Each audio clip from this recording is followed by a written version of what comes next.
Hello，大家好，我係 Fony 啊。咁啊，今日係6月5號啦，咁好開心咧。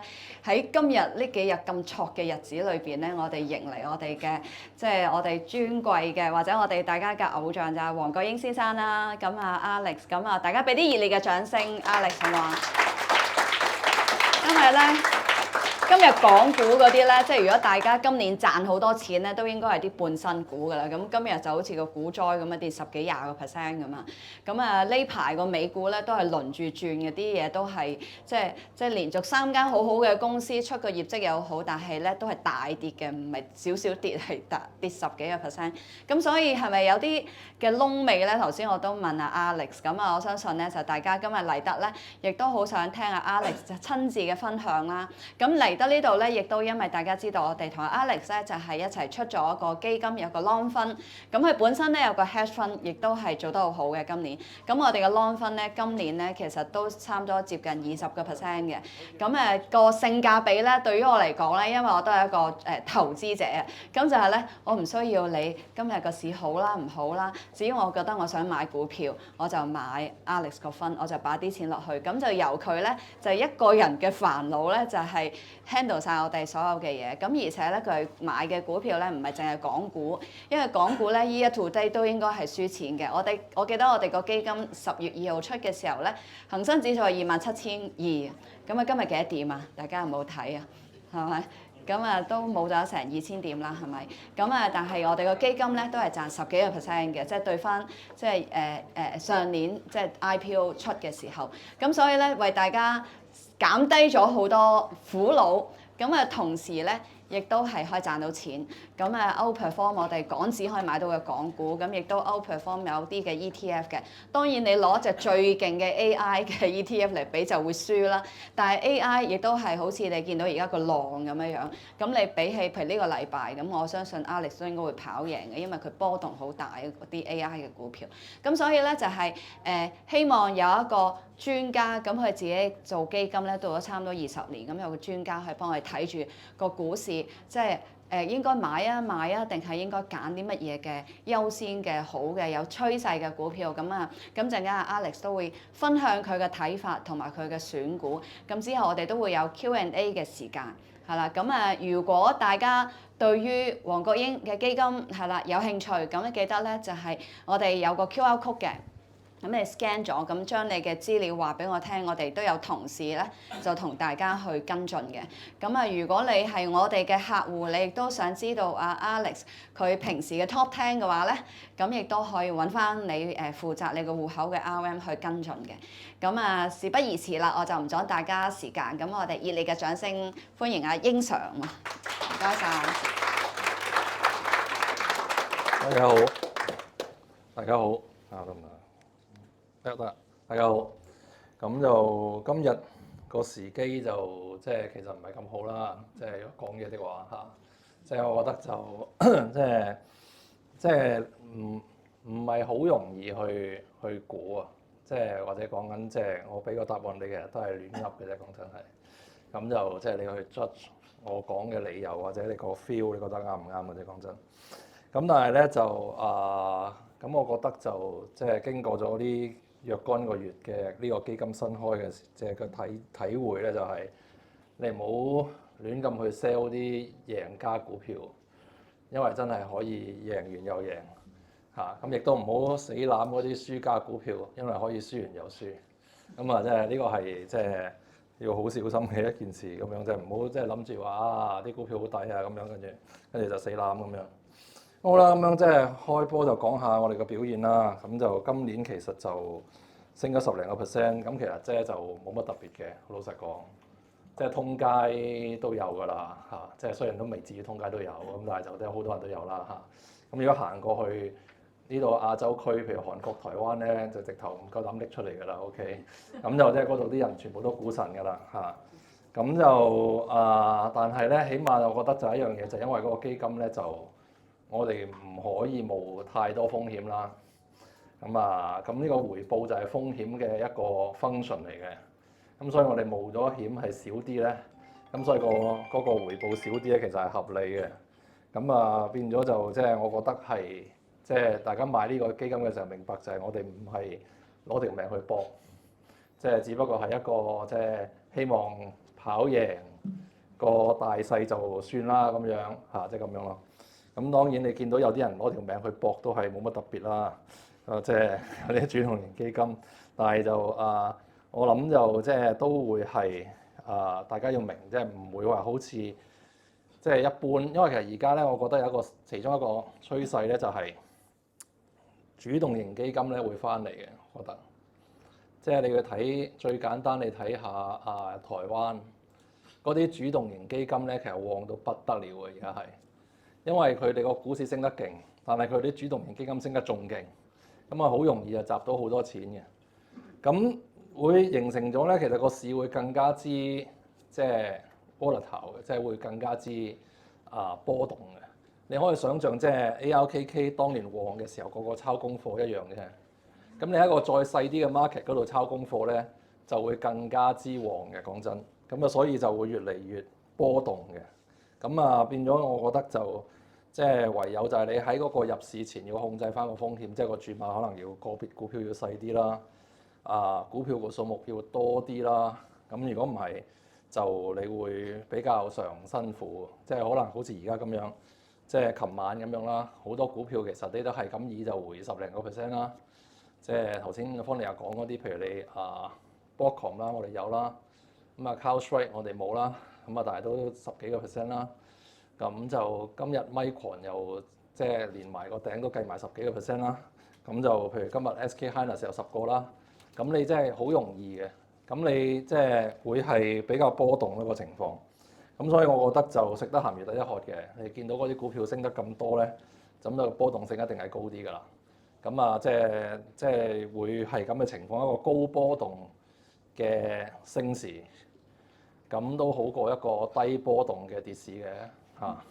你都慣咗香港㗎啦，騰訊一日個波幅都好細啫，唔覺冇咗3蚊，唔覺聽日又冇3蚊，咁冇下冇下就冇咗幾十蚊，咁但係其實中間冇乜波動嘅，好 steady 嘅 ，OK，咁就變咗你會即係容易啲習慣咯，但係就好辛苦咯，好啦，咁你睇下即係我哋而家有63隻股票啦，咁其實咧就1至7咧可以話係核心嚟嘅，咁你香港咧其實就寧德時代啦，咁其他嗰啲即係由8名打後咧，我哋都當係一啲即係 satellite 嘅股票啦，我哋當係衛星嘅股票，只不過有啲大粒啲嘅衛星同啲細粒啲嘅衛星啫。咁美的可能大家會覺得比較奇怪啲啦。咁第一就佢喺出口方面，佢以前可能係 full 即係啲 distributor， 而家自己標翻自己嘅 channel， 咁就變咗可能第日會好啲啦。咁出海嗰度可能會即係有改善啦個表現。咁另外有其他新嘢啦咁樣。咁另外匯控就本來係核心嘅，咁因為而家你搞咗單嘢之後，我哋就當咗佢衛星啦，即係降咗少少啦。咁國泰就即係亦都唔應該係即係太多啦，講真。好啦，咁樣講翻啲核心入邊，其實本來 boom 就唔算係買好多，不過係升得好多，因為我哋升咗3個開啦呢隻股票。咁我哋就堅持冇沽，所以就變咗咁多啦。咁Alphabet 就本來都買咗好多，咁升得唔係好多，所以都仲係即係第2名啦咁樣。寧德就刻意買多啲啦，因為我哋覺得個石油危機上一次開日本仔啲車，今次就應該開電動車。咁電動車嗰啲牌子太捲，咁所以就即係個個都攞晒去買寧德就算啦。咁當然其實個唔好處就覺得 technically 咧，佢 A 股太弱，即係代表國內啲人咧唔係睇得太好。咁但係鬼佬啊睇得非常好。咁呢個 A 股同 H 股之間嗰個差異表現咧，其實代表佢應該暫時唔係咁容易話抽爆嘅。咁但係我覺得就即係都值得擺喺度啦，因為始終你睇好遠嘅話，今次都係一個好大嘅轉機啦。即係日本車同埋日本車嗰個經驗啦，以前個石油危機。咁然之後台積電就即係冇乜特兜嘅一個即係產子公司啦。咁即係大家都唔會覺得有咩問題啦。咁Micron係自己升上嚟嘅，講真，我哋買唔係太多錢咁樣升咗上嚟。咁Broadcom 都算升得多嘅，即係由我哋買到而家。咁所以都係我哋嘅核心啦，呢啲會係。咁就先講咗香港先啦，咁樣香港就都係冇得救㗎啦，我覺得個恒生指數嚇。If 你係好想恒指上3萬嘅，咁你就不如死咗條心去啦嚇。即係唔好再有期望恒指會升到3萬點啦。OK，咁就啲人已經養成咗個習慣，我覺得係。即係我今日同啲行家見間公司食飯都講嘅，你升得嗰個3日先至算啦。即係你個個都養成咗就係話，即係港股咧高位唔走咧，好戇居嘅。OK， 同埋大家都知道係一個淡倉夾出嚟嘅，所以第一道力嗰道力會好勁。但係買嗰啲人全部都係夾淡倉，你又冇俾人夾淡倉，你買乜鬼啫？係咪先？咁個個都唔肯追，咁啊點升咧？係咪？咁啊冇人信個 value 係會即係發揮嘅咁樣，大家都淨係覺得咧係即係我哋儲，一夾淡倉就殺嗰啲淡倉，跟住俾翻佢，跟住就走。個 playbook 都一樣嘅，就係低位買，高位走。但係個問題就個低位好多時候你都估錯，咁於是乎就越嚟越多蟹貨，咁啊通街都蟹晒咁樣，咁啊變咗我覺得冇得救。咁啊再加埋咧呢兩日咧再即係整埋嗰個蔓延出去嘅富途事件，咁啊先瓜富途 ，and then 你可以話瓜新鴻基先，再跟住就瓜 AIA， 今日瓜埋匯豐，咁咧大家又完全唔清晰嘅喎。咁你買港股咧，你覺得成日會中炸彈嘅，但係你買美股咧，成日忽然之間又會有彩蛋。咁你無啦啦個國家隊又會買某啲 sector 嘅公司，然之後爆晒漲。咁你嗰邊咁快樂，呢邊咁墮落，咁你點解咁點搞咧，大佬？咁你係咪先？咁我覺得即係你又唔需要刻意啊！我哋唔係一定要賺騰訊嘅錢，賺阿里巴巴嘅錢，一樣都係錢啫。美金唔係錢係咪先？美金都係錢啦咁樣。咁所以我覺得就if 你好刻意，真係要個恆指升到3萬點，你先至覺得好開心。你要個答案嘅，我答案係冇。OK。咁啊，同埋你仲要諗喎，偶然咧。又會同你換下馬嘅喎，咁你而家好即係你而家都好彩就即係嗰個智普同埋嗰個 Minimax 咧，未入之前都已經回咗咁多，即係未入恒生科指之前已經回咗咁多啊，起碼都輸少啲先啦嚇。咁但係即係你都可以諗跟住落去，我哋嚟緊呢幾年，首先呢兩隻有啲機會會入恒指 and then 嗰啲咩兆易創新都走唔甩㗎啦。兆易創新200蚊嘅時候，你又唔加，跟住去到可能1000蚊你先至加，加完之後就好似嗰啲老鋪黃金啊，好似啲乜嘢咁樣，又每次同你少緊啲，咁變咗我覺得你呢個咁樣嘅換馬呢個制度咧，其實我哋就係喺個時代上邊咧，恆指係成為咗個犧牲者，即係香港人無啦啦有一堆人咧係有啲咁樣嘅俾人哋pump and dump 嘅瀨嘢嘅，即係令到個指數係會不斷咁樣係跑輸咯。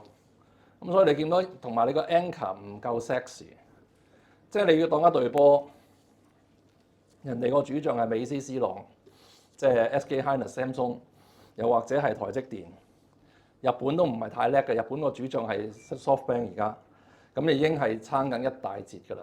但係香港個主將係阿里巴巴、騰訊，咁你點啫，大佬？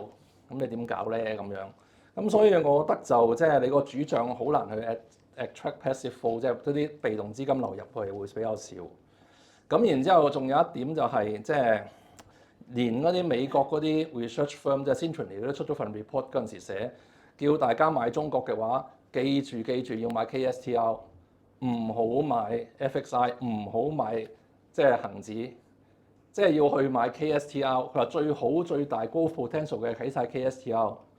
咁你點搞啫，大佬？連我哋啲 passive flow 啲人都連鬼佬咁遠都識得話我哋要去買 KSTR。咁我哋仲喺度買緊阿里巴巴、騰訊做乜嘢咧？咁樣咁，所以我覺得就冇得搞嘅。但係 if 你覺得話我打暈我10年之後死都唔信佢唔翻嚟嘅，咁我唔阻你嘅，講真嚇。即係我就覺得呢啲嘢自己 take 個 risk， 自己中意啦。但係我覺得個 probability 唔高，即係個機會率低啫。你係都要拗我冇所謂嘅，你中意啦咁樣。咁但係人生冇幾多個10年咁樣，即係你唔知，即係你會浪費幾多青春，而人哋抽到爆晒咁樣，係咪先？咁但係即係港股其實原本咧，就我哋都有唔少港股嘅嚇，原本都幾 OK 嘅嚇。即係如果你睇我寫報紙，我話就港股有2條生路嘅，第一就係求穩，就係你買啲穩陣嘅股票。但係而家呢條路都瓜埋㗎啦嚇。即係本來就係買啲穩陣嘅股票咧，因為香港買啲穩陣股咧原本係比較吸引，因為香港有兩樣嘢，第一就係嗰個理財業務係相當之好嘅，即係過咗瑞士啦，啱啱出咗份嘢，點知一話過咗瑞士之後咧，就即刻整單富途俾你嘆下，咁就即係話即係暫時呢個期望咧就瓜咗啦。而家反而驚緊嚟緊都唔知點算，個理財業務個 growth 有冇影響咧咁樣。所以原本我哋香港一堆收息股，即係尤其以銀行為首嘅，就唔知點算。And then 就係香港嘅地產股，本來都唔錯嘅，因為香港個教育事業係相當之蓬勃嘅。咁就變咗你原本就越嚟越多人嚟香港度讀書，咁然之後帶起我哋個地產咁樣，亦都好多國內嘅新發財。咁又食飯又講開國內喺呢個前後海前後海嗰頭買個新盤咁樣，賣個新盤啦，華人置地，咁就1500尺，即係150平，咁就5000萬秒殺。咁跟住佢即係話咧，即係其實即係國內咁啲咩人買咧？咁啊全部啲新 AI 嗰啲後生仔咯，就係咁咯。咁就變咗你原本香港就有一堆啲咁嘅後生仔嚟香港嗰度買，但係而家你又唔知點樣搬落嚟嗰啲錢，唔係啲人會唔會夠膽咁高調喺香港海外又買咧咁樣？咁反正深圳買都冇問題啊，都保值啊咁樣，咁你點解要喺香港買咧又？咁所以就即係你見到呢輪咧就會忽然之間華潤置地就好勁，新鴻基就撲咗街。咁依家你見到個 flow 好明顯嘅咁樣，咁就所以就即係原本我哋求穩咧都有一堆嘢嘅，但係而家求穩嗰堆嘢咧就比較上差咗。另外一點就係個 bond yield 上咗去之後咧，始終你係影響緊啲穩陣股嗰個表現，咁所以就嗰邊其實都係差咗。咁另外一個就係博嗰啲妖股啦，即係我自己就係博一啲新上市嘅新貴。咁通常我自己就淨係買嗰啲有 A 股愣住嘅半新股。因為點解咧？嗰個價格發現過程咧，係起碼咧係已經發生咗啦。因為 A 股嗰度上咗相當之耐，所以佢 provide 咗個起碼個所謂個墊底價。你知道個價唔係亂咁嚟嘅，係由個市場發現咗出嚟。然之後因為上市嘅關係，通常上市嘅時候會壓低咗，因為大家都知道會有個攤薄效應，所以佢壓低咗佢哋上市。咁然之後就可能 provide 咗少少嘅所謂 margin of safety 俾你。咁如果你撞到嗰個 sector hot 嘅話咧，佢會 provide 咗一啲額外啲嘅回報俾你。咁所以呢個就我經常即係會睇嘅嘢啦。咁而家就即係個問題就係點咧？問題就係因為你呢啲嘢其實咧就絕對咧計條數上嚟咧，你又覺得我搞咁多嘢。個 risk 同個 reward 其實就唔係好合理嘅嚟到呢個 moment，因為如果我要買記憶體嘅，我買兆易創新條數，我覺得你計落去唔係好 make sense。點解我唔買 Micron， 我唔買 SK Hynix， 我唔買呢個 Samsung 咧咁樣？咁所以你即係啲新啲嘅工業股咧，其實你係有個問題就係我買正版。如果我唔係一定要買香港版嘅，其實你買正版咧。其實係會 make sense 多啲嘅，所以其實你又會令到你即係博妖咧，其實又會縮咗個範圍。咁所以咧就如果你咁樣嘅話咧，其實香港嗰個範圍咧，其實將會越嚟越少啊！即係如果你對我嚟講，咁我覺得咧你又未至於完全一隻都揀唔落嘅。咁但係我覺得就即係我哋揀香港嘅時候咧，你就可能要揀啲比較 unique， 即係有少少獨特性。喺香港嗰度，你覺得係有啲價值嘅嘢，而即係海外未必 offer 到俾你，又或者相比海外其實係抵博少少啦咁樣。咁其實就好 unique 嘅。咁啊，舉個例子，譬如你今日咁樣啦，如果你當我哋睇個指數，即係今日個市況係相當之差。如果你講有咩股票係患難見真情嘅話，我覺得明顯係 Lenovo， 即係聯想。你見聯想係對得少，彈得算多。hold 得唔錯，咁如果你同個 Dell 比咧，其實佢係只係大概1/8 market cap。如果你講 core business 嚟講咧，其實佢係 operating 個面數係好過人哋啲添。咁但係主要因為你第一就係有一個即係國家扶持咧，我哋就冇啦。然之後我哋仲要擔心就係其他地方對中國公司嗰個即係保留啦，咁但係點都好啦，咁咁就起碼你而家個 AI film 就去到 PC 啦。咁你正常諗啲人買開 Dell，唔單在即係做膽拖隻腳加埋聯想嘅啫。咁所以我覺得就呢個喺香港嚟講其實 offer value 啦。咁另外有兩個嗰啲所謂 hidden champion 嘅，咁一個就係英樂即係賽科2577，一個就2631天樂先進，都係一啲 upstream 唔係好多人知，但係就係一啲 key 嘅 material， 唔係表面上唔係好賺錢，但係你博呢啲 usage 會即係 take off 嘅時候，可能會將佢個盈利會暴增咁樣，即係得到。咁 in fact 你而家聽完我講之後，其實佢哋個股價都行咗好遠㗎啦。不過就即係仲有得搏咯，即係呢個香港比較 unique 啲嘅嘢咯。咁另外仲有一啲嘅，即係譬如你話，我哋覺得 consumption 係中國嘅 consumption 其實有得倒下嘅，但係其實即係 consumption，我覺得本來都有得倒。即係你當呢個社會係分開人類社會同埋機械人社會。咁機械人社會就欣欣向榮，人類社會咧就兩極化發展。有一小撮嘅人類係因為 AI 咧而發到唔清唔楚嘅，有一大部分嘅人類咧係因為 AI 而焦慮咧，佢哋係唔知點賺錢嘅。咁所以咧就喺呢個咁樣嘅環境之下咧，大家都係一口氣就攏晒過去買 AI 股嗰度，費事搞咁多嘢啦咁樣。咁但係咧就如果你咁樣嘅話咧，就開始會有個滿日效應，我哋一陣間會講啊。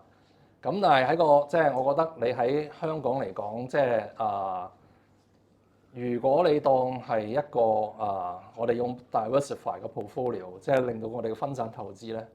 咁當你個組合太多 AI 基建股嘅時候咧，就會側得太交關。咁你變咗你就一係咧就一齊贏，一係就一齊撲。咁就唔係一個 portfolio management 比較好嘅做法。咁啊，我哋追求嘅嘢就係大家個 correlation 可能要比較低啲。咁一間比較有趣嘅公司咧，其實喺香港，我覺得由大家可以留意下，就係嗰隻叫做2698 Softcare，唔知落舒適定落乜嘢。咁佢喺非洲嗰度咧就賣嗰啲護理用品。咁啊，其實就4個字好簡單講個 story，就係渠道為王。即係因為非洲個渠道係非常之難搞。咁佢做咗咁多年，所以就有個好大嘅先行者優勢，好難去 substitute。咁就變咗有一段時間個 runway 可能都仲喺度，直至到大家覺得其他嘅中國公司可能會捲到去非洲，但係呢個已經係太遲啦，應該係咁，所以就應該正常嚟講都仲有一段時間 OK 嘅。咁就個 story 其實就好簡單啦，渠道為王啦。另外就係你聽話咁你做嗰啲護理用品，即係其實係社會人工收入增加嘅時候，會多咗人用啦。咁啊，同埋就係即係當地嘅人個出生率都仲係高嘅。即係我諗冇乜地方個出生率係超過2嘅，嗰度係超過2嘅，咁變咗都仲有得到咯。咁所以就我覺得呢啲就唔係同個大 picture相關得太高，反而可能係成為一個相關性低嘅可以考慮嘅股票咯。即係如果你有100萬買 AI 股嘅，咁你咪俾嘢落去咯。即係當係一個 uncorrelated 嘅嘢，即係要唔相關先係一個 diversify 嘅，即係一個分散投資嘅標的嘛。如果全部嘢都攞埋一嚿嘅，咁你分咩散投資啫，大佬？係咪先？咁你冇意思噶嘛。咁所以香港都仲有啲 unique 股仔係可以發掘嘅，咁但係只不過係唔多咯。咁啊，同埋個問題就係即係你會覺得你面對緊一堆大陸人係同你 compete 咯。而你又未必同佢哋即係有佢哋咁 well versed 咯，即係未必好似佢哋咁熟咯。咁呢個係另一個問題。但係我覺得strategically 咧，其實你個思路咧就係話，我哋要揀一啲即係喺外國個 story offer 唔到嘅，即係好簡單啫。譬如你話memory，咁我哋喺韓國又有 PCB，咁你台灣又有咁樣，咁你即係變咗你未必一定係要喺香港揀。但係你頭先我哋講嗰啲 hidden champion，你可能係香港 unique 嘅，咁你變咗有可能值得多啲去做一個部署喺呢度。咁呢個就即係我哋自己嗰個 philosophy 咯。即係我唔覺得香港係會好好。as a whole 成個市，我覺得係即係如果你講嗰個頹法咧，係我諗即係而家呢個今日個頹法咧係呢兩年嚟最頹嘅，我覺得係經過咗呢個富途蔓延開去嘅，即係 spread out 咗嗰個熊市嘅話咧，其實嗰個 sentiment 嚟講，我覺得呢兩年係最頹嘅今日。而即係我覺得亦都好難逆轉，因為大家都即係你可能噏完之後星期一夾淡倉嘅。咁但係我覺得即係你唔可以話，唉，我跌咗10幾個 percent 之後，升翻5% 至10個 percent，你就會覺得好開心咁樣嚇。即係你等於場去買潘頓蛇獅王，中咗一次你就好高興，但係你明知全季你一定輸嘅，一樣道理啫咁樣。咁所以我覺得即係唔可以即係咁樣去即係去麻醉自己。而我覺得係你要覺得個溫維係比較長嘅。啲嘢真係會升到嘅，可以長升長有嘅。咁我覺得香港嘅 candidate 其實係好少，即係會係呢個問題咯。好啦，咁樣主題其實就我哋都冇乜特別嘢可以講嘅。講真，你 AI 就分3 part 啦咁樣。其實你頭先即係有個人嚟問我，其實你講緊你買而家你買美股又好，買咩股票都好啦。咁 at least 你要準備有2手準備啦。咁我哋講緊個 keyword 就係 sector rotation 啦，即係板塊輪動啦。而板塊輪動咧，其實你起碼要準備兩種板塊輪動啦。第一就好似琴晚咁個Dow狂抽，然之後個 Nasdaq 狂隊啦。咁即係講緊傳統股票 versus 呢個即係AI 股，即係 AI 股 versus 傳統股票呢一個 fall 你要有準備。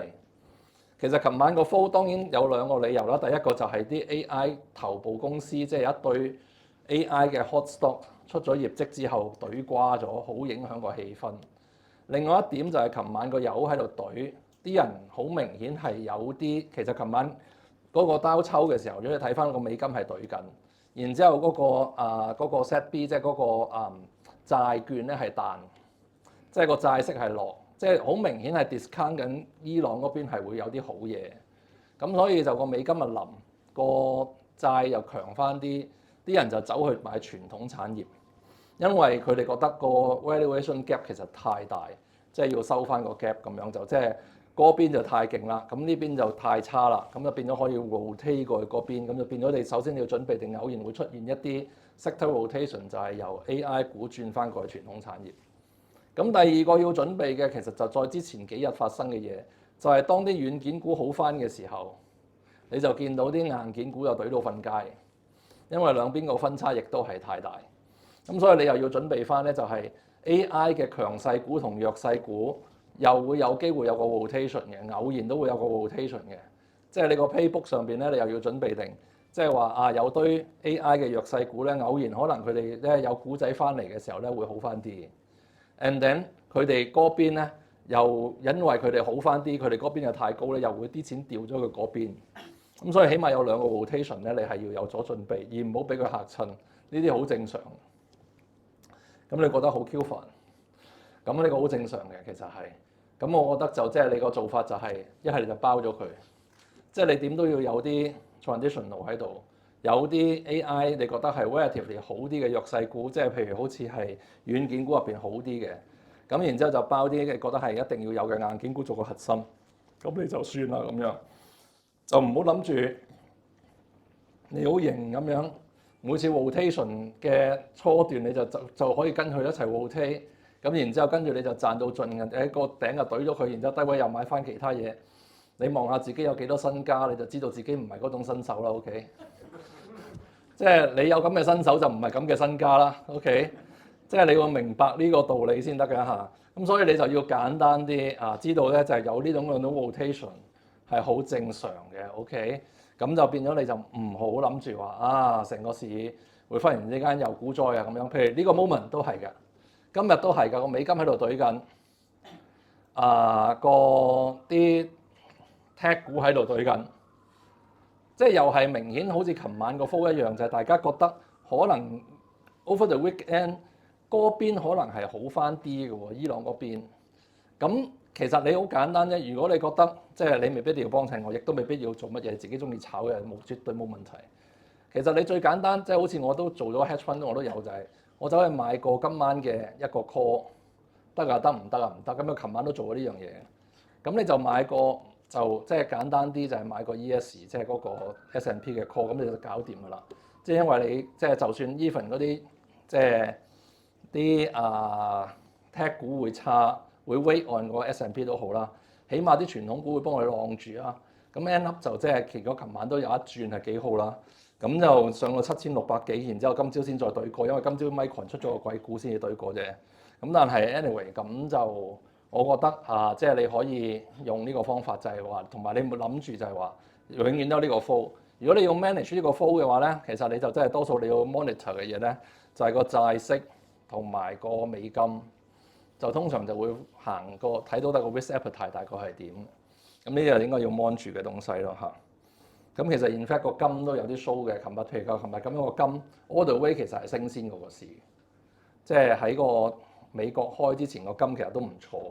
咁就即係佢係即係見到大家就係覺得話個油係落嚟呢下 sustain 到落嘅，咁就變咗即係有啲即係轉 fall 咯咁樣，咁就即係但呢啲短線 fall 就好難捉嘅咁樣咯。好啦，咁其實咧就最近就黃仁勳都係講咗，即係頭先講嘅 AI 嗰個故仔啦。其實比較上嘅特別大嘅改變咧，其實就主要係 AIPC 啦。咁其實你見到就佢講完之後咧，其實就即係 Dell 又抽爆啦，咁跟住就啲光通訊又抽爆一輪啦。咁點名嘅 Marvel 又抽爆啦，咁即係一對嘢抽爆啦。咁就我覺得呢個都係新啲，大家會諗嘅嘢就係一個即係由一個即係雲端嘅 AI 幫你處理嘅嘢咧，去到你嗰個座台端嗰度，因為 AI agent 嘅關係咧，係會令到一個硬件嘅要求可能會又再進一步上升。咁所以就即係將呢個 AI 嗰個硬件呢個故仔再推到沒完沒了嘅，講真。咁所以我覺得又即係會係另一個即係會 sustain 到呢一個係一個 core theme。但係呢個核心主題咧，又會偶然好似而家呢一兩日咁樣咧，即係遇冷嘅，咁變咗你就即係個操作上你就要預咗，你買港股咧就預咗俾人夾一兩日，買美股咧你都預咗有一兩日咧俾人懟到瞓喺度嘅，因為咧而家咧係越嚟越多咧係啲槓桿錢入場㗎啦，即係中國其實係對啲人咧係幾好嘅，我覺得係，等到大家唔會沉迷炒股票 ，OK。即係如果你係咧喺台灣、韓國啲人咧已經黐晒線㗎啦，OK。即係唔做工走去炒股票，個個發癲，OK。咁中國咧冇呢啲人會做呢啲嘢，因為大家覺得咧炒股票唔翻工咧，你係咪傻㗎？你死梗㗎喎，真係你盞做韭菜㗎啫喎，冇人會再信喺中國炒股票會發達，咁亦都唔會做到韭菜㗎啦，OK。咁所以咧係即係大家都有心機做嘢，個社會先有實質嘅嘢，唔似嗰啲韓國仔啊、台灣仔啊不思進取喺屋企炒股票係咪先？嗰啲後生仔都有 Q 用咩係咪先？係啊，我哋啲後生仔幾努力去做工係咪先？我讀書都仲有心機 OK。咁所以咧就即係我覺得就即係你哋會見到嗰邊咧係越嚟越多人開槓桿，開槓桿咧。就即係話咩咧？每次跌落嚟咧都唔係嘢少嘅，每次跌都跌得好急嘅，一定係好急㗎啦。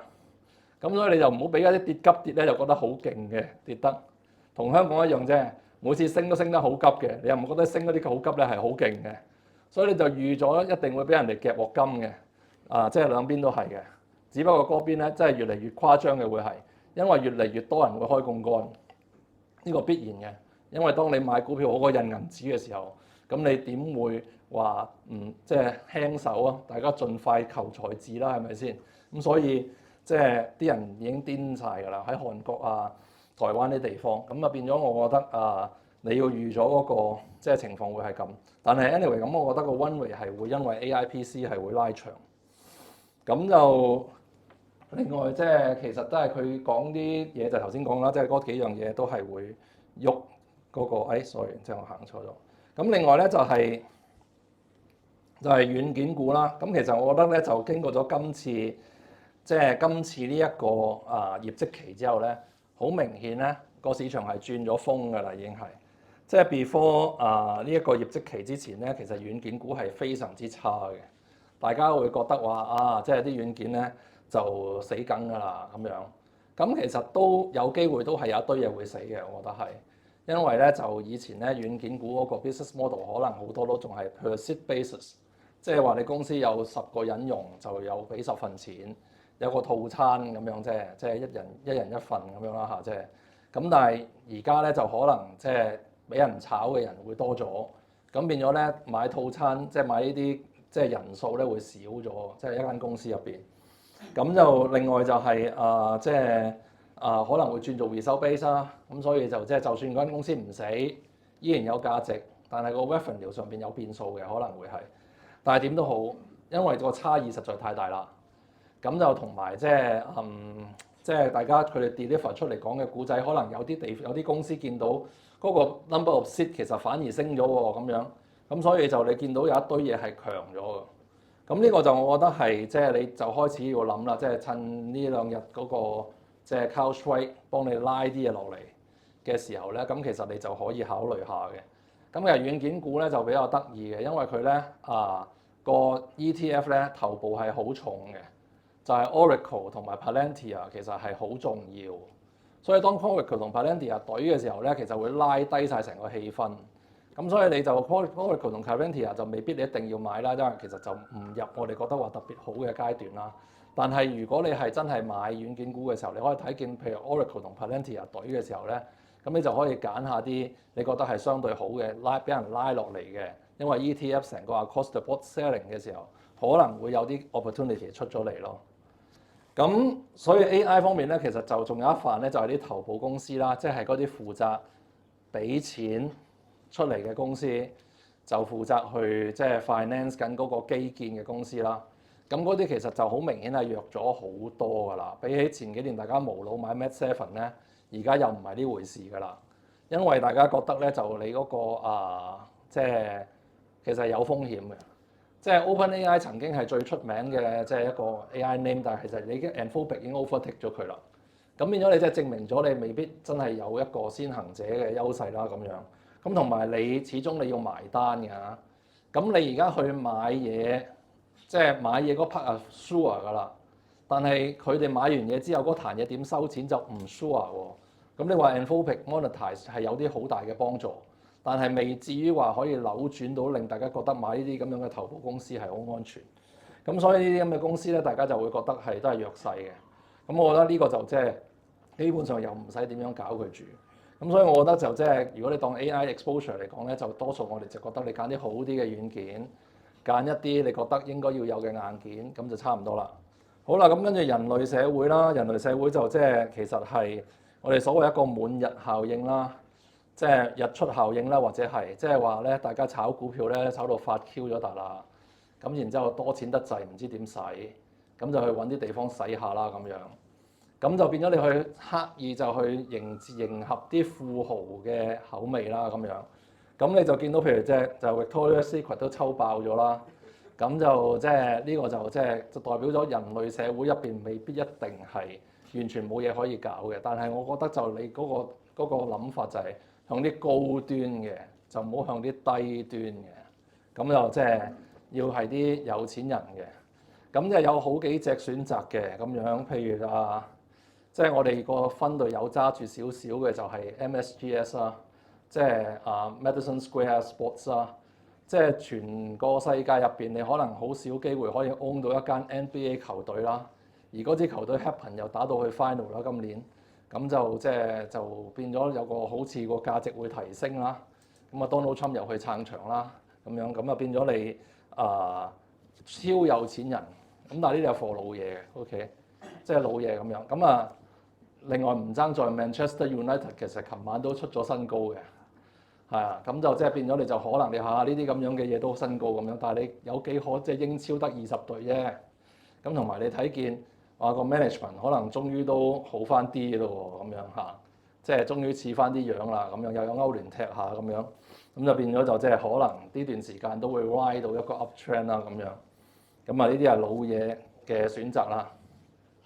咁另外就係有啲後生仔啲㗎啦，咁樣後生仔啲咧，咁係咪仲有老嘢？仲有一個就老嘢就 Vikings 啦，即係 VIK 啦，我哋個分都有啲啦，其實都唔覺升咗幾10% 㗎啦，咁就。Vikings 就係即係大家買郵輪股，你可能就係 RCL、NCLH 同埋 CCL 啦，大家嘅認知入邊。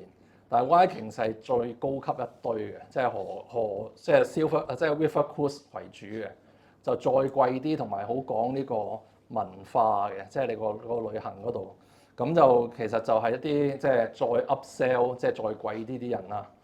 咁有個比起 Vikings 係再貴啲嘅，咁啊叫做即係 LIND 啦，就 Lindblad 啦，就係做啲極地旅遊嘅東西啦，即係俾啲大家即係就你去下南極咁樣，又或者其中一個我再睇翻即係佢哋去呢個厄瓜多爾嗰度有個島，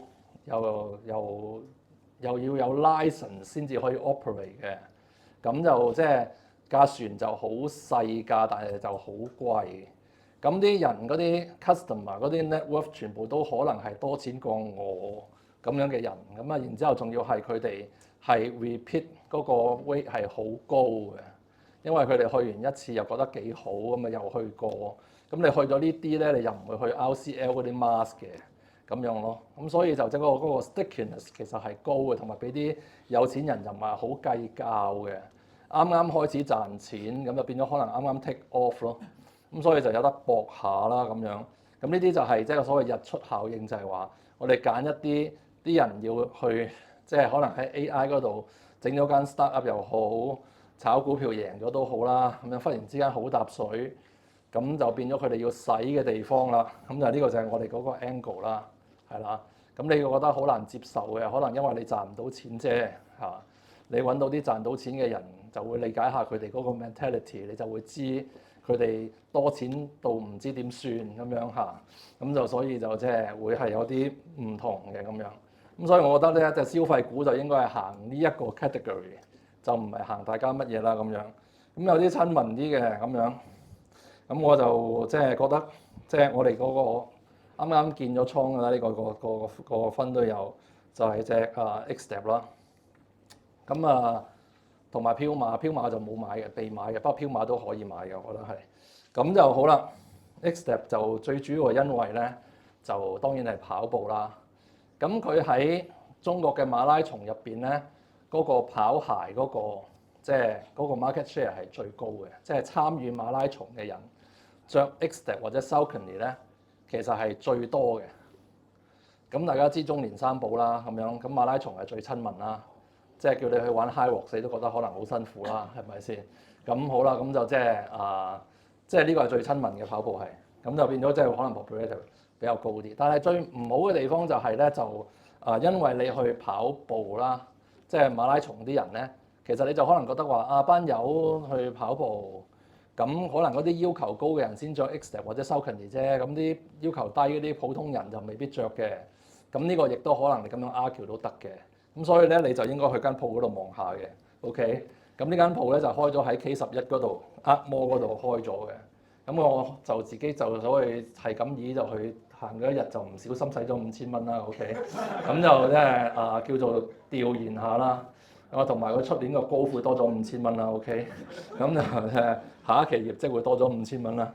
咁就我覺得係幾好嘅嗰個體會係有即係當然佢個樣就似係 Fila 同 Model 同埋呢個安踏嗰個模式啦。咁就Saucony 其實係一間美國超級耐嘅公司，即係超級耐嘅牌子啦。咁但係佢就搬咗過嚟呢邊就喺 Xtep 代理啦。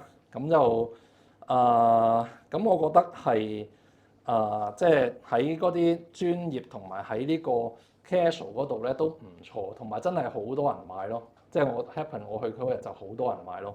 咁就大家即係有興趣，你自己去睇下啦。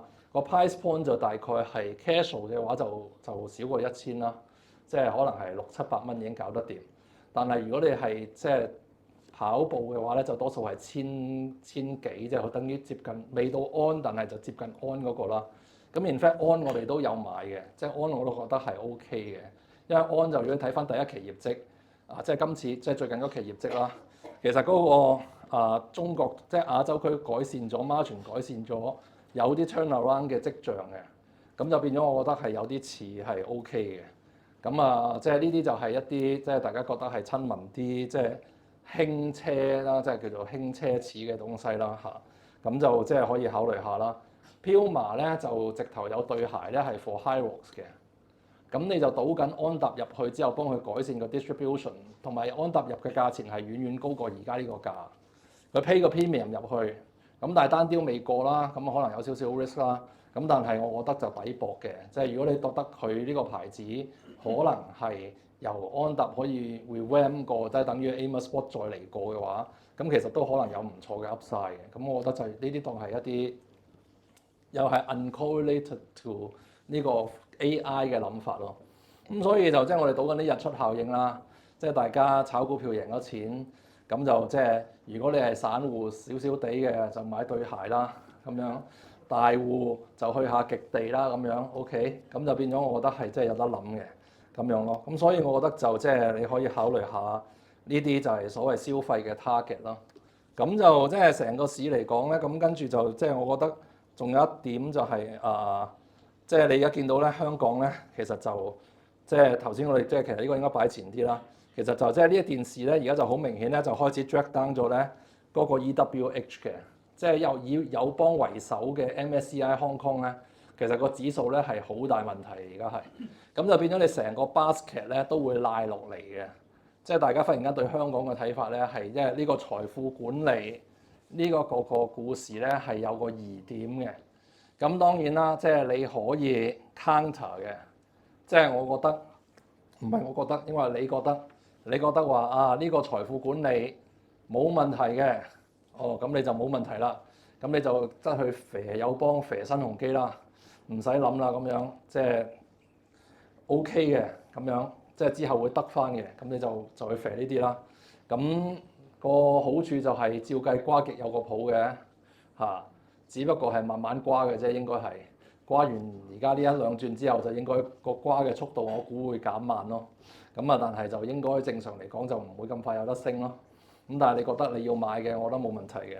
咁但係就即係而家嗰個情況就係會係即係會令到港股更加難升，因為大家唔知究竟你係點，同埋我覺得係無謂咯。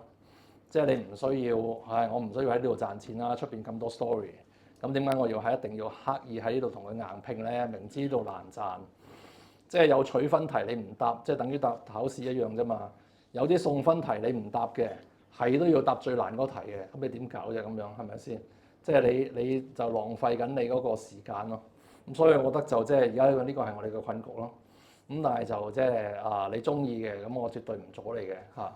咁就成個市嚟講咧，就亦都有啲人即係 PowerPoint 就冇噶啦，跟住即係因為我都冇心機做，講真。咁啊好啦，conclude 咧就係話咧就好多人咧又會另一點就係話。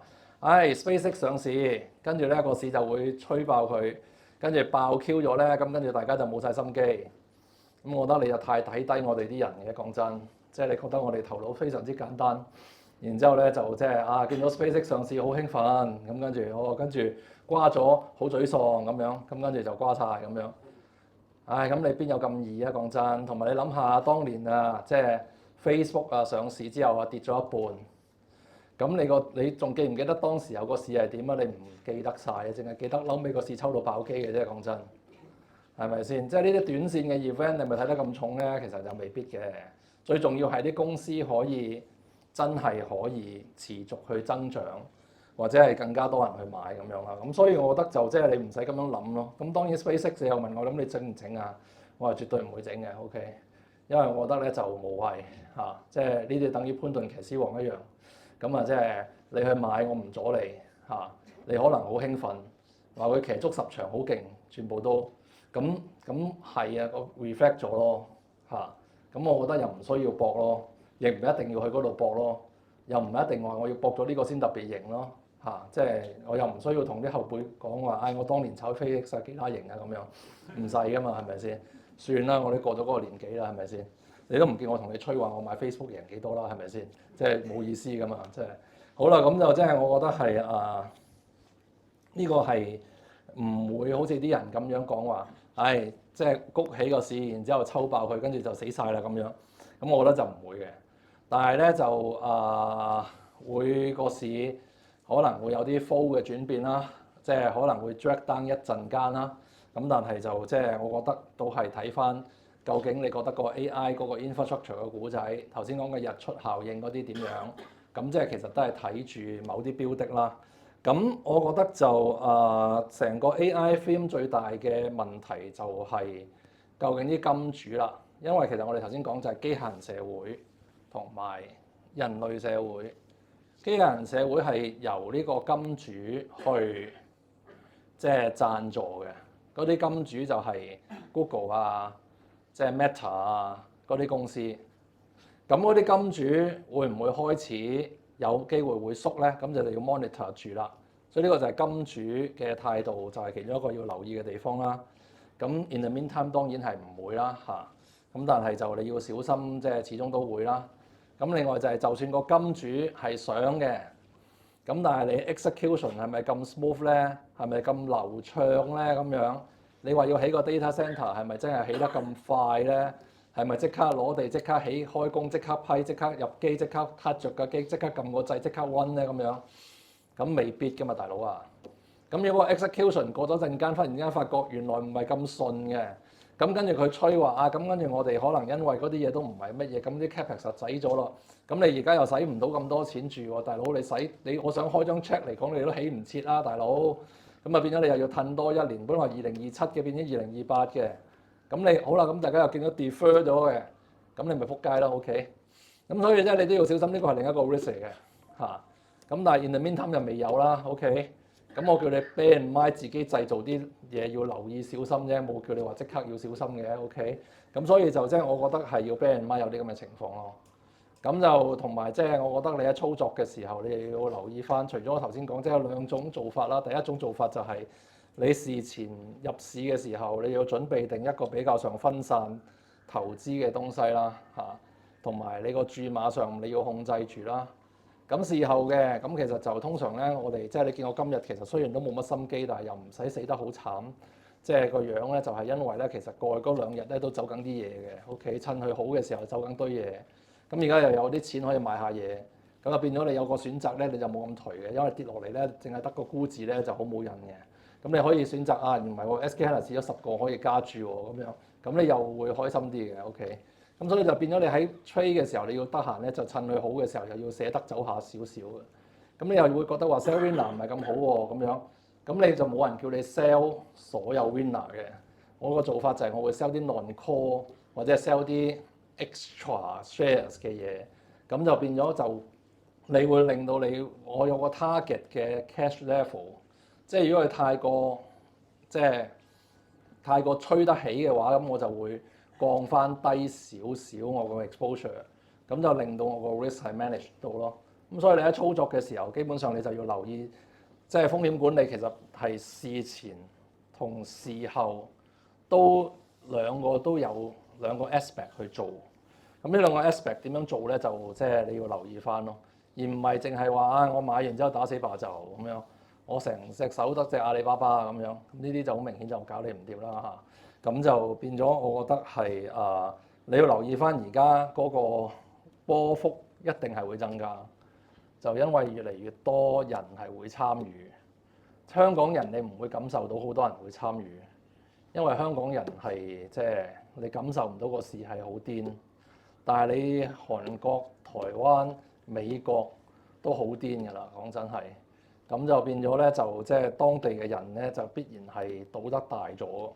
咁所以每次嗰個 volatility 都會高咗，咁呢個就即係你要留意嘅地方。如果唔係嘅話，咁你就會好容易咧流入一個咧就係即係高追低斬嘅情況。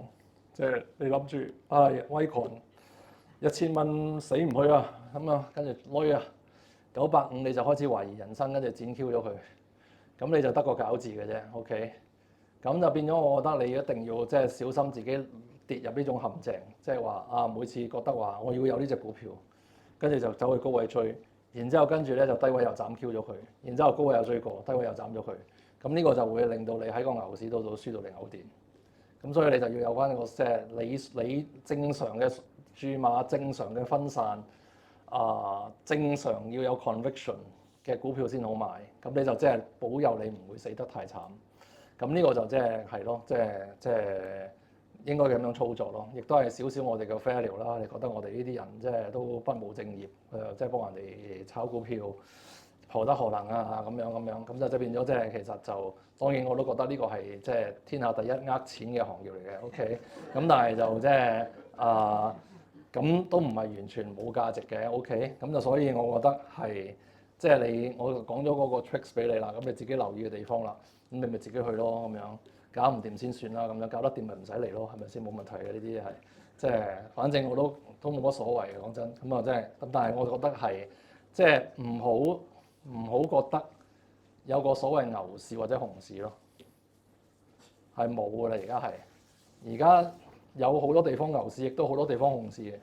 咁就所以就即係會同時存在嘅，係冇影響嘅，因為啲人已經成熟咗啦嘛。你唔好覺得啲人仲係幾廿年前嘅 mindset 先得㗎，大佬。唔係㗎啦，已經係。就算 even 日本抽到咁樣啊，你睇下任天堂個股價跌到瞓喺度啊，大佬。咁你就即係一樣道理啫嘛。其實係冇話即係有個牛市同熊市嘅，而係只係有個即係大家覺得有前途同冇前途嘅分別咁樣咯。咁所以就即係你去維持啲佢哋覺得有前途嘅嘢，咁樣去做咁就算啦，咁樣咯。咁我覺得係睇落去，雖然個 outlook 其實就唔係太過清晰嘅呢個月。即係我諗都 fair likely 可能要輸㗎啦，應該我諗到即係嚟緊呢3個禮拜輸錢嘅機率都應該偏高。咁但係就即係咁，我冇咁聰明話覺得我一定輸嘅。OK，可能我估錯咧咁樣。雖然我覺得自己會輸，但係我都未必一定會輸嘅咁樣。咁即係我就等我即係命運測試下我係咪真係會輸咯咁樣咯。即係呢條題目就難嘅啦，嚟緊嗰3個禮拜。但係我覺得就即係。如果你睇咧個變數就係 Iran 咧，其實可能係 market 點樣 react to Iran。如果真係搞得掂，有個好 quick 嘅 resolution 嘅話，個 market 會點走咧？其實我覺得都冇人知嘅。咁啊，即係到時候先算啦。咁啊，但係我覺得就即係我會 bear in mind 有個咁嘅 risk 咯，即係咁樣咯嚇。好啦，咁啊，即係大家即係睇下咩問題啦。咁啊，亦都祝大家好運啦嚇。即係其實老實講就亂 Q 咁吹，睇你覺得聽成點啦。好啦啊。多謝晒英強，我覺得大家都聽得好過癮，即係資訊好豐富啦。咁頭先 Alex 其實佢真係好唔介意話俾我聽買咩股票好，而家買唔買好，因為你中意做，你有興趣做，你就自己去買啦。你唔想咁辛苦嘅話咧，咁你都可以買佢嘅分，但其實佢都冇乜所謂，因為其實咧佢嘅身家佢應該都使唔晒㗎啦，佢自己，所以佢就係想輕輕鬆鬆又繼續做翻佢中意嘅行業，係啦，咁啊亦都可以出嚟同大家傾下偈，咁啊透過呢樣嘢咧又可以貢獻下社會，咁希望幫到你，就令到你投資舒服啲，輕鬆啲，咁啊大家一齊做下慈善嘢咁樣啦。咁好多謝 Alex 啊，咁我都知道大家應該有啲問題，咁我今次就不如俾大家問先啦。咁之前有位觀眾有位客人咧，就係佢嚟唔到，不過佢就有個問題關於 cyber security， 我就幫我同事問咗先嘅。咁因為呢一期啦就強勢啦，咁你點睇啊？覺得佢個形容詞係呢啲股票仲會唔會爆升？我覺得大家好似嗱，你要講爆升咧，咁我又唔知你要求啲乜嘢嘅，講真係，即係我又唔係有個客觀嘅 judgment 咩叫爆升啦，OK？咁我覺得就首先就唔係佢講到即係乜嘢嚟嘅，因為你啱啱琴日就幫你 cool down 咗嘅 CrowdStrike，即係佢出完之後其實就回咗成10隻之後，其實當然後尾上翻啲啦，咁就令到你有個 cool down 嘅。咁我覺得咧，你就如果你真係想買 software 嘅話，我覺得買 cyber security 咧簡單啲嘅。就因為咧，就算即係其實成個軟件嗰個跌市咧，其實源自一個字就係 Anthropic 嘅。咁因為大家覺得幫襯 Anthropic 咧就唔使搞幫襯軟件公司嘅，曾經大家就咁嘅以為。咁但係咧有幫 Anthropic 一齊合作或者 Anthropic 需要去幫拖嘅公司咧，就係 cyber security。咁所以咧就即係 technically 嚟講咧，咁應該正常嚟講呢一個最大嘅 worry 其實就唔係一個好大嘅 worry。咁所以我覺得 cyber security 喺軟件股入邊係 OK 嘅。但係你話要抽到爆 Q 晒咧，咁我就真係答你唔到嘅。咁我覺得咧，你應該咁講啦。我哋喺度講咗幾次講座啦，我哋都冇 foresee 到 Micron 可以升幾個開啦。咁即係咁，我覺得即係你都係 foresee 唔到啦。咁你就順其自然啦。咁我覺得你就即係咁諗啦，你個 downside 同 upside 即係會點啦？通常我哋就係 ride with 個 trend 啦，直至到覺得有啲嘢係轉變咗啦，咁先至就即係抌咗佢啦，即係咁樣咯。即係譬如你當富途曾經係我哋嘅 favourite 啦，咁但係富途而家你叫我哋買一定唔會啦，即係咁樣咯。即係其實就即係種道理啫，即係嗰個會變質㗎嘛。咁但係 cyber security，我覺得你就即係落咗嚟之後，而家重新上過，咁我覺得係有得玩嘅。但係你話係咪真係可以滿足佢覺得話爆升咧？用佢嘅形容詞，咁我就唔識答你嘅。即係 in fact，如果真係我覺得會爆升嘅，咁你應該見到 top holding 係 CrowdStrike 啦，即係所以又即係唔係好 make sense 啦咁樣，所以我覺得就即係咁樣咯嚇。好，咁啊睇下各位嘉賓有冇問題？大家冇問題，冇問題，我繼續問。OK。可能你要再 send 多一次。英 Sir 頭先提到你感覺嚟緊你呢個月會輸啦，即係感覺嚇。咁你會唔會係譬如你喺PM 嗰度嚟講，你會係分翻多啲 cash 啦？咁但係如果一去呢個方向咧，又會諗起time in the market 呢樣嘢。咁我諗作為一個管自己錢嘅人咧，你有咩 advice 俾佢哋？嗱，我啲 personal 錢咧就好簡單啫，對晒落兩個分度嘅啫，講真嚇。第三樣嘢就係 cash 嚇，即係咁啦嚇。即係我唔會增加 exposure 喺樓啊。OK，咁我買金咧，我都係可能係幾皮嘢咁買，我唔係幾廿萬或者百幾200萬咁樣買金㗎啦。我真係只不過 consistently 去買少少嘅啫。OK。即係我就唔覺得係一個好 sexy 嘅動作，但係我又會 keep 住買下啦。最主要因為中國成日都出啲紀念幣咁解啫嚇。OK， 好啦，咁就但係我真係 part of exposure 啦。咁講真，即係當係好啦。咁另外就係頭先講啦，即係你當係嗰個 cash，你話即係乜嘢嘅話，其實我覺得就即係我係覺得你一般人嚟講係 all in all out 嘅諗法，但係我唔覺得係 all in all out 咯。即係我會有個即係。如果我要我形容嘅話，你就當係一個喺一個路上邊，你覺得你應該要踩幾快咯？即係架車啊！即係你當0至100就係你嘅 exposure，咁你踩幾快咯？即係你嗰個 speed 啊！即係你覺得會有幾？你係咪可以有冇啲咁嘅所謂嗰啲 speed pump 喺度咧？你係咪有踩得太快咧？咁樣或者係咪有個彎位你要收一收咧？咁樣即係我道理係咁樣，即係。我唔會停架車，我點都有啲 exposure，但係我又會調校我個速度去面對緊個環境咯。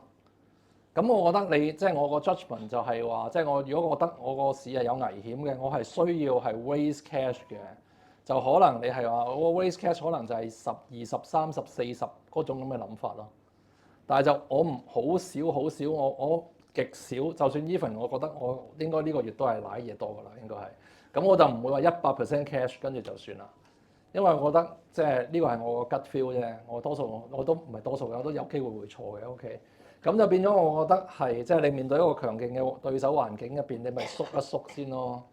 即係你落張麻雀台，你見到3大惡人，你落去同佢打，咁你咪話嗌我哋打細啲嚟，限翻嚟咁樣。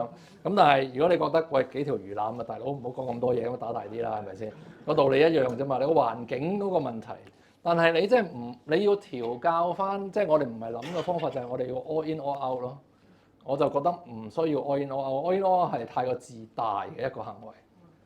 咁其實亦都係你冇咗個 advantage，就係通常你大部分人係冇留意，就係你成日長坐有着數，因為大家成日長坐阿里巴巴梗係冇着數啦，大佬。咁但係你長坐好多嘢係有着數噶嘛。咁好啦，咁或者你啱啱個 S&P 嗰個 VOO 啊過咗1個 trillion， 其實你係有好多墊底飛啊 passive fund 嚟幫你墊咗個底，令到你係天然地係有着數 long side 嗰邊，因為有好多地球上邊嘅人喺度同你抌啲錢落去，係幫你墊住個底嘅咁樣，即係尤其喺美國嗰度。咁就變咗你係唔應該收晒啲錢翻嚟避股災。咁啊 Peter Lynch 就有句好出名嘅説話，就係你避股災嘅損失係多過你喺股災入邊嘅損失。呢個係好容易會發生嘅即係基本上差唔多都呢句嘢都啱硬咁滯。因為你就一定冇咁叻，咁就即係你避開個股災，你以為好叻，但係實質上你係多數你係會輸得再多啲，因為你嗰啲 opportunity cost 啊、slippage 啊，全部加加埋埋其實可以好多。咁所以我自己嘅做法就係我會覺得話，因為我係如果我唔係管緊即係一個 hedge fund 嘅話，我管嘅 long fund，long fund 其實 basically 我冇乜 hedge 嘅，然之後我亦都 exposure 通常都好高嘅，即係我寧願我就硬食個調整就算，我只係話微調啲內容，即係我會調節個股票內容，但係我就唔會好調 exposure， 就打死霸就嘅。呢個就大家即係你要明白個 long fund 係打死霸就。exposure 其實你要見到我哋有幾日咧係個價係喐個上落咧係1毫子左右嘅，最近上個禮拜。呢個係因為我 diversify 得好啫，唔係代表我全部係 cash 嚟嘅。OK，cash level 係得1點幾%嘅啫。OK，咁但係我 hedge fund 我就因為我會有個 target， 我唔可以太高 risk 或者太高 setback 或者太乜嘢咧，咁我自己就會同埋因為嗰個 manage 得容易啲，我可以 execution 上面快啲，咁所以我就會 take 一啲踩油會踩得勁啲，收油會收得快啲。就去玩呢一個即係個速度嘅變化，但係個 long fund 我就玩呢個選股嘅眼光，咁所以就兩回事嚟嘅。咁即係會係即係我覺得我個 advice 對一般人嘅嚟講咧，你點都好，你應該要有個 core portfolio 嚇。咁但係咧就呢啲有啲人聽我講咗之後咧都瓜到唔清唔楚嘅，就因為咧好似我個親戚咁樣咧。佢個 core portfolio 就係阿里巴巴，咁你唔死都唔得啦，大佬，即係冇晒鬥志啦。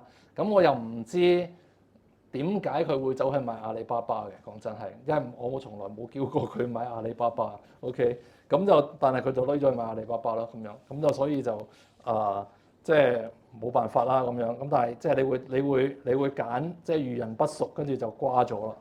咁所以我覺得你即係，但係你要記得。即係一世人都會遇幾個人渣啦，OK？咁你一個人渣唔代表你其他都係人渣嘅，咁所以我覺得就你要點都要 keep 一個 core portfolio， 點都應該係即係長期嚟講有 exposure 就去做。咁但係其他嗰啲 variation 咧，其實就如果你好沉迷喺 trading 咧就 OK 嘅，但係如果你覺得自己照下塊鏡先，咁你唔係好叻嘅話，就唔好搞咁多嘢咁樣咯嚇，即係。其實你呢個問題其實係一個問題，就係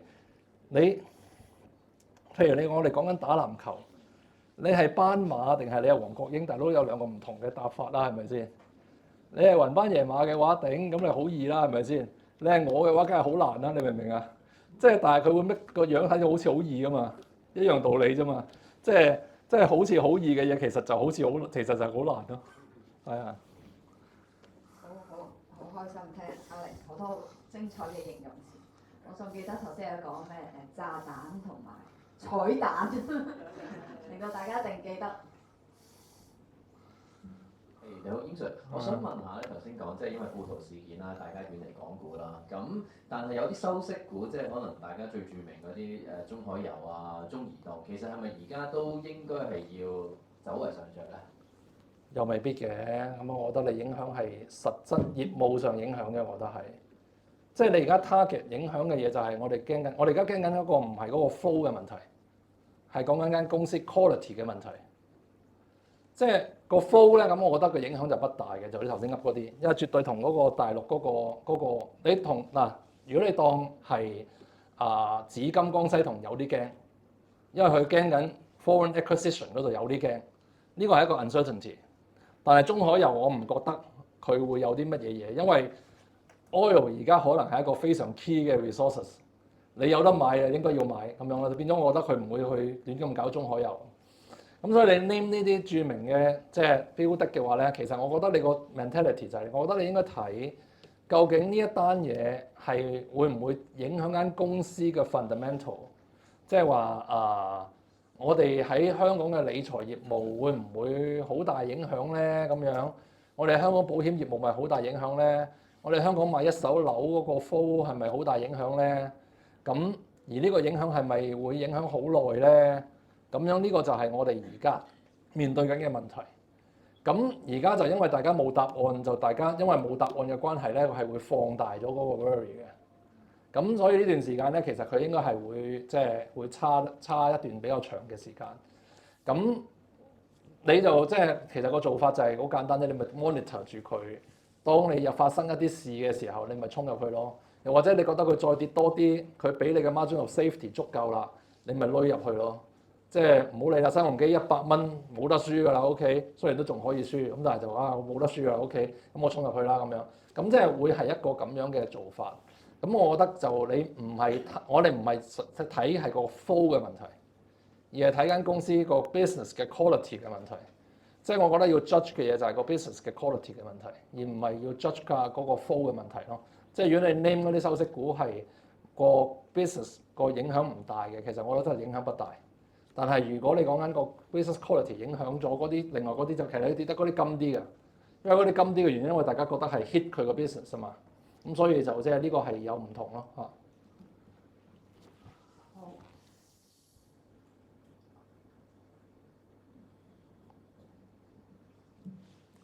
英 Sir，我想問一問你對 CPU 嘅睇法，尤其是 ARM 啦、Intel 啦、AMD 啦，呢幾隻點睇？其實呢啲一個 sector 可唔可以當係一個 core 嘅 holding 咧？我覺得可以，但係你要頂得到個 volatility 咯。即係你呢啲其實你係升咗好多噶嘛。然之後你見到回落嚟，其實啱都回咗好多噶嘛。咁我覺得你 CPU 個股仔就係 on AI agent，佢嗰個 take up 即係嗰個 demand 嗰個 take up 會好似 GPU 咁勁啦，即係可以以前個比例可能係好低，而家個比例可能好接近。咁變咗呢啲公司其實可能係會忽然之間會改善相當之多咁樣。咁就變咗，我覺得呢個 flow 又唔會轉嘅。只不過因為你短線嚟講咧，第一轉即係個 run up 咁勁咧，咁再加埋就即係傳統股有翻好啲咧，咁其實就有個回嘅。但係我覺得你值得你係有個 call 喺度嘅，但係個 call 個數目咧就好 depends on 你要承受幾多衝擊啦。即係你買得呢啲，你起碼預咗輸15至20啦，即係你起碼預咗咁樣啦。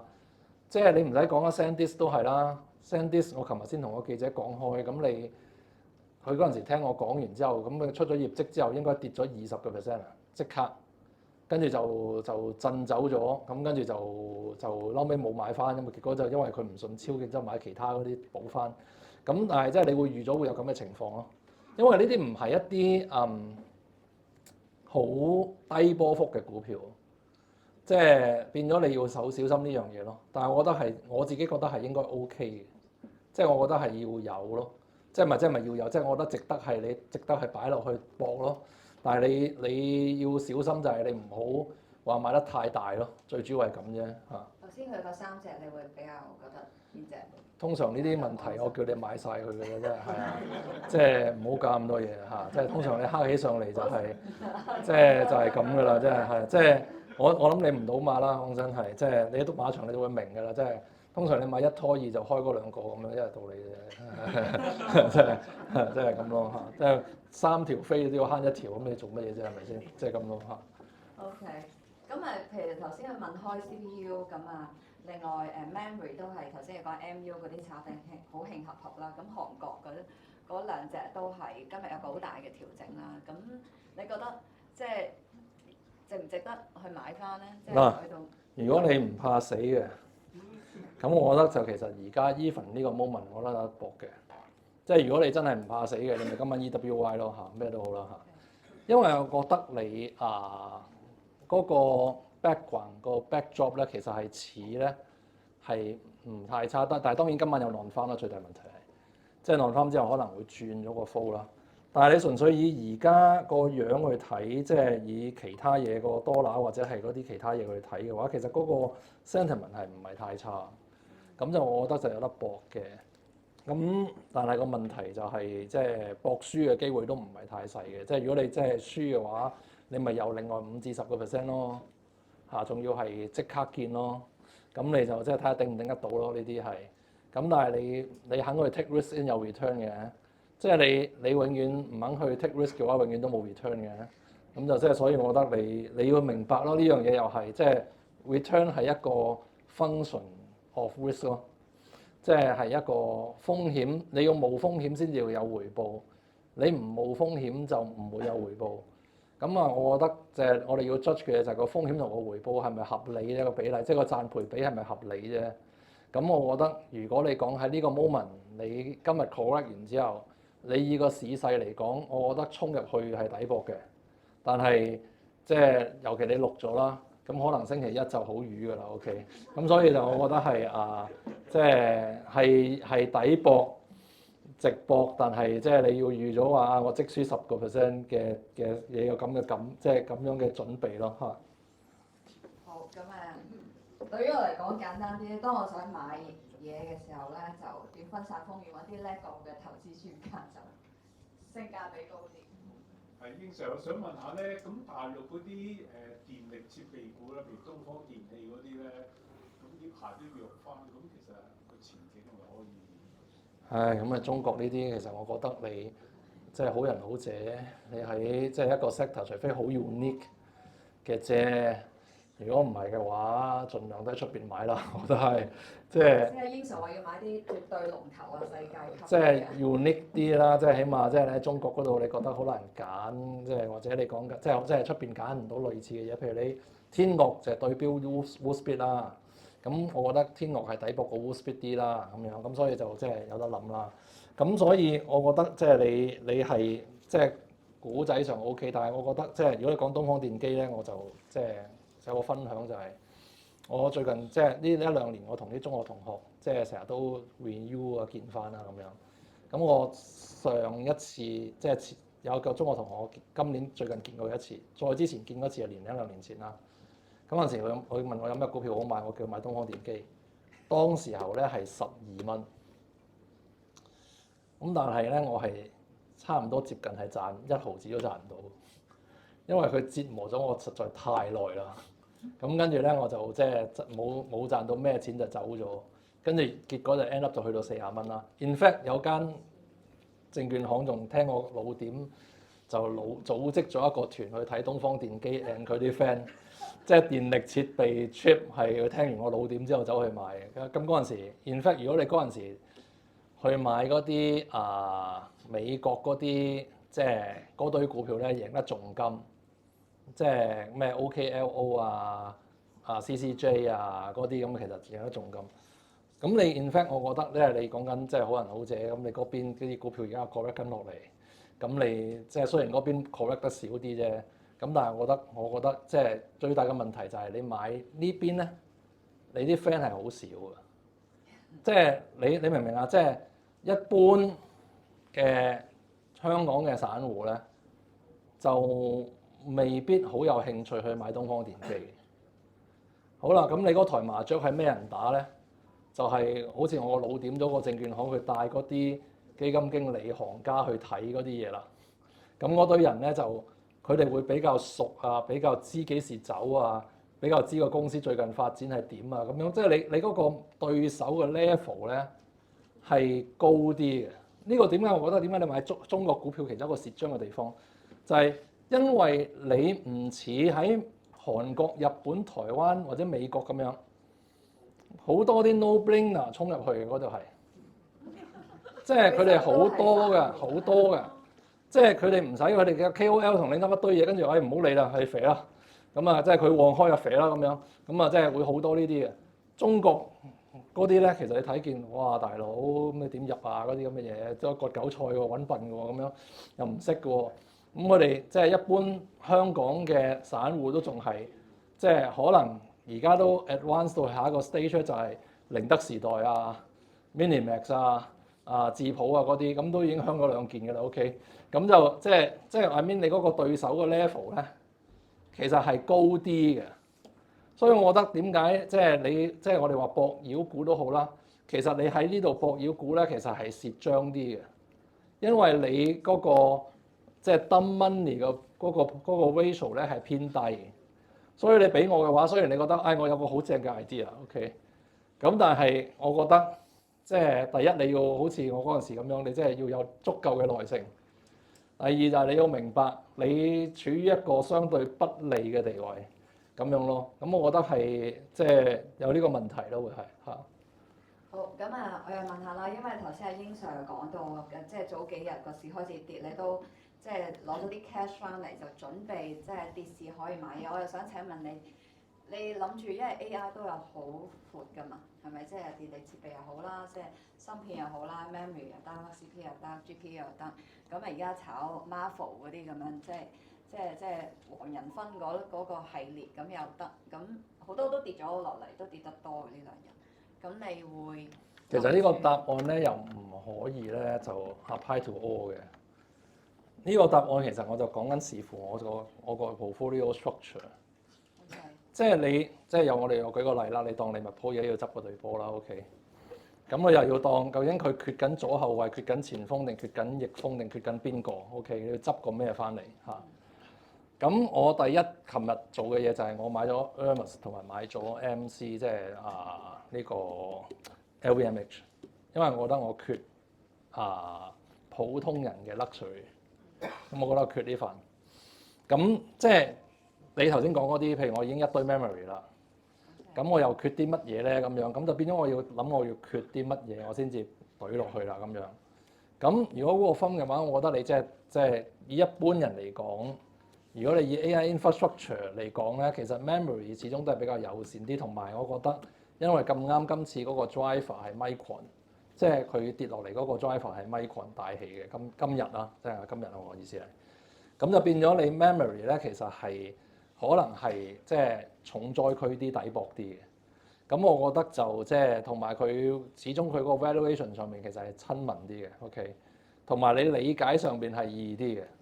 即係 dump money 入去嘅機會亦都係高啲嘅，即係大家都會知其實咁個故仔好簡單啫嗱，即係訓練變推論，咁跟住 OK，咁跟住就聊天就變咗做代理咁樣，咁就好啦，咁 memory 要再多啲咁樣，咁個故仔呢兩句講完好 simple 咁樣，跟住你好容易入場。咁所以我覺得如果你話我哋係乜都冇嘅，或者我哋真係想加嘅，我覺得你加翻嗰啲 memory 就係趁而家啲轉落嚟係好啲嘅，但係睇你缺唔缺呢樣嘢咯。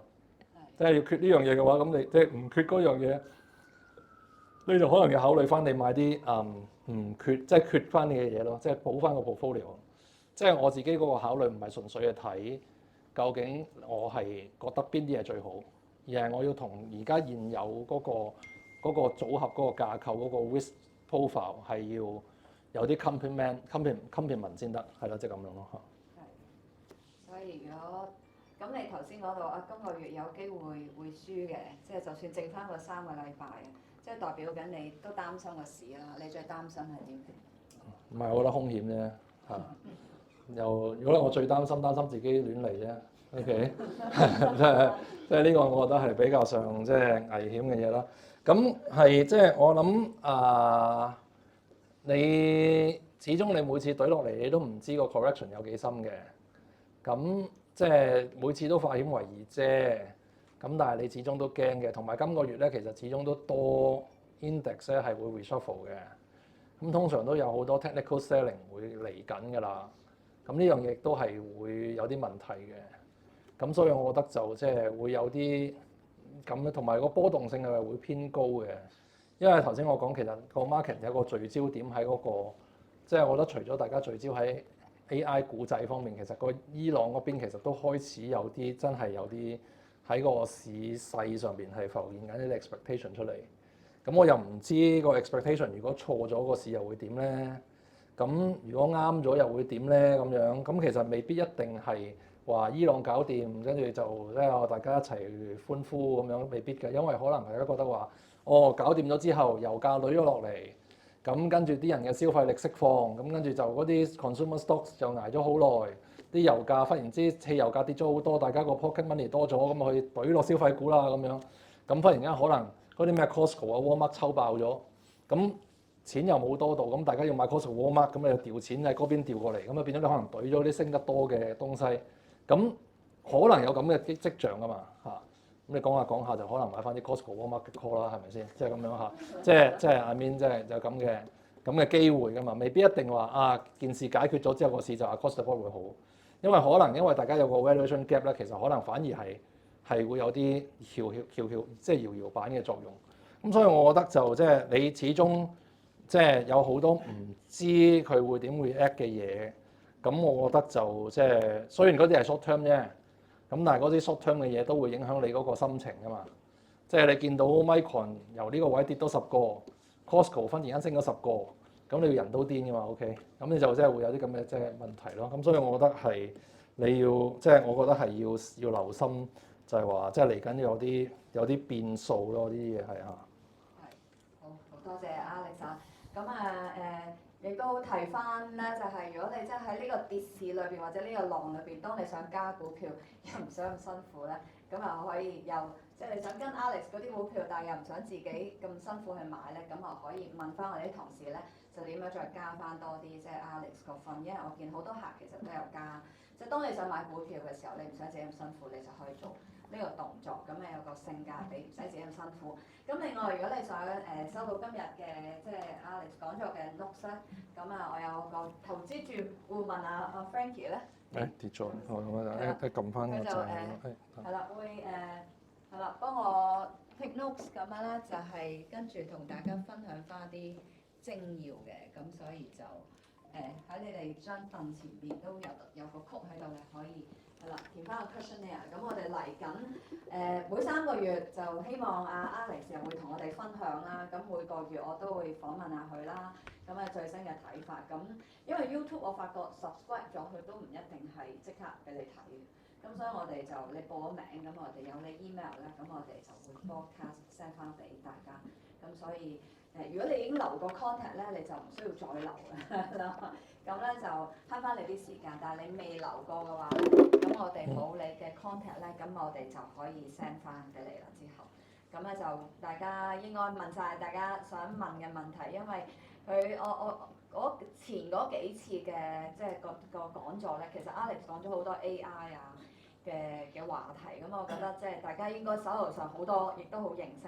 咁今次係我見佢講好多人類嘅消費係啦，咁亦都有個方向，咁亦都頭先解答咗。一開始我都有問佢話下個禮拜 SpaceX 咁點咧，咁佢都話其實又唔係需要最擔心嘅嘢嚟嘅，咁好好嘅方向性嘅嘢，同埋好過癮咯。我就頭先有好多好好嘅形容詞，我最記得都係呢個彩蛋同炸彈。